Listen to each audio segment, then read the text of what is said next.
Good afternoon, all of students. Today is my topic law of reflection. आज हमारा light chapter से light chapter का हमारा topic है law of reflection. Law of reflection क्या होता है? The law of reflection of spherical mirror are same as the plane mirrors. Law of reflection जो है वो जो स्फेरिकल मिरर का होता है वही प्लेन मिरर का भी होता है। Takes place according the following law. इस प्रकार वो ये इन जो लॉ ऑफ रिफ्लेक्शन है वो उसका वो फॉलो करता है। तो फर्स्ट लॉ क्या होता है लॉ ऑफ रिफ्लेक्शन का? Angle of incidence is always equal to angle of reflection. Means जैसे कोई ये रिफ्लेक्टिंग सरफेस है, ये रिफ्लेक्टिंग सरफेस है, इस रिफ्लेक्टिंग सरफेस पे कोई इंसिडेंस रे गिर रही है और गिरने के बाद वो बाउंस हो रही, किसी सेकेंड मीडियम में वो जा रही है और यहाँ पे एक इमेजिनरी लाइन हम ड्रा कर दे रहे हैं। इस इमेजिनरी लाइन को नॉर्मल कहते हैं। क्या कहते हैं? नॉर्मल कहते हैं।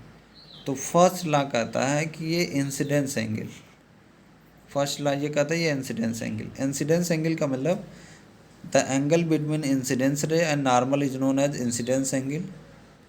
और इसको जो रिप्रेजेंट करते हैं वो आई से करते हैं। किसे करते हैं? आई से।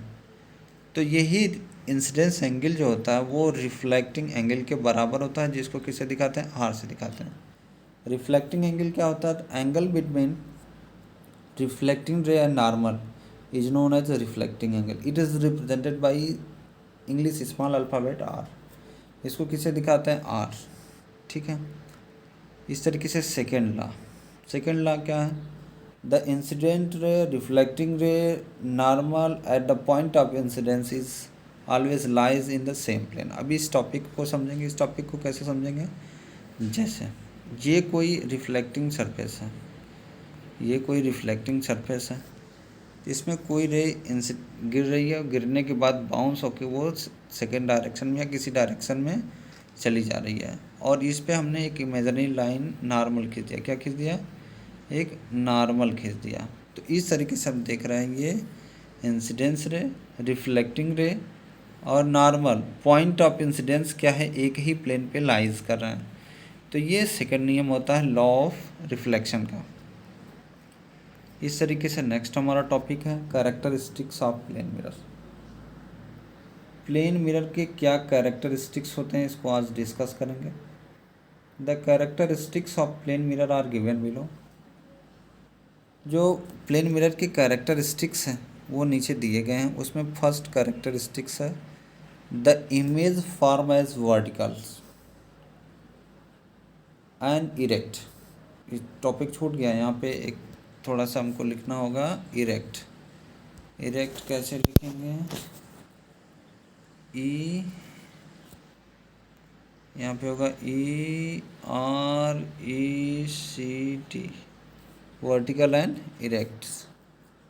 नेक्स्ट जो वो इसका करेक्टरिस्टिक्स है the size of image is same as size of object. यानी कि जो इमेज की साइज़ होगी वो ऑब्जेक्ट की साइज़ के बराबर होगी। नेक्स्ट जो प्रॉपर्टीज़ है प्लेन मिरर का करेक्टरिस्टिक्स जो है वो है the distance between object of mirror is equal to distance between image and mirrors. तो जितना ऑब्जेक्ट और मिरर के बीच की डिस्टेंस होगी वही इमेज और मिरर के बीच की डिस्टेंस होगी। इसके बाद नेक्स्ट टॉपिक हमारा है यूज़ ऑफ प्लेन मिरर। यानी प्लेन मिरर के क्या क्या यूज़ होते हैं इसके बारे में हम करेंगे। The use of plane mirror are given below. तो प्लेन मिरर के जो यूज़ हैं वो नीचे दिए गए हैं। पहला दिया है they are use in signalling purpose. जिसका पहला काम हम सिग्नल पर्पज में करते हैं। सिग्नल का मतलब किसी को कोई चीज़ हमको दिखाना होता है तो सिग्नल पर्पज के रूप में करते हैं। Second they are use by barber so the customers backs to hit. यहाँ शो की स्पेलिंग थोड़ा सा गलत हो गया है। शो का मीन्स है यहाँ होगा SHOW। ये मिस हो गया है थोड़ा सा।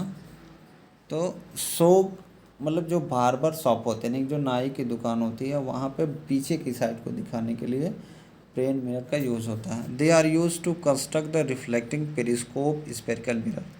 इसका जो जो प्लेन मिरर का यूज़ होता है वो पेरिस्कोप बनाने में किया जाता है। पेरिस्कोप बनाने में इसको किया जाता है। नेक्स्ट टॉपिक है पोल। पोल क्या होता है? The pole of mirror is centre of reflecting surface of the mirror. Pole जो होता है वो रिफ्लेक्टिंग सरफेस का सेंटर होता है। It is represented by P. इसको किससे दिखाते हैं? पी से दिखाते हैं। इसके बाद centre of curvature. Centre of curvature क्या होता है? It is obtained from the cutting section of mirror. ये किसी मिरर को कट करने पर हमको प्राप्त होता है। Centre of spherical from which mirror has been taken out is called centre of curvature. जो कट करने पर हमको प्राप्त होता है उसे क्या बोलते हैं? सेंटर ऑफ कर्वेचर बोलते हैं। It is represented by C.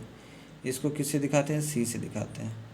Radius of curvature, the straight line joining from the centre of curvature to pole. कोई स्ट्रेट लाइन है जो सेंटर ऑफ कर्वेचर और पोल को जोड़ती है, उसे हम रेडियस ऑफ कर्वेचर बोलते हैं। क्या करते हैं?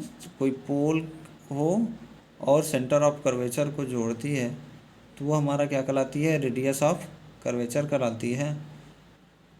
विच mirror a part this is known as radius of curvature. It is represented by R. इसको हम आर से दिखाते हैं। प्रिंसिपल एक्सिस क्या होती है? The straight line joining from the pole of spherical mirror of its centre of curvature can be extended to fetal to both side is called principal axis. Principal axis वो होती है जो pole और radius of curvature को extend कर कर आगे तक बढ़ाई जाती है, उसे हम प्रिंसिपल एक्सिस कहते हैं। लीनियर ऑपरेचुअर। अब लीनियर ऑपरेचुअर क्या होता है? The diameter of spherical mirror. Spherical mirror का जो डायमीटर होता है उसको क्या बोलते हैं? लीनियर ऑपरेचुअर बोलते हैं।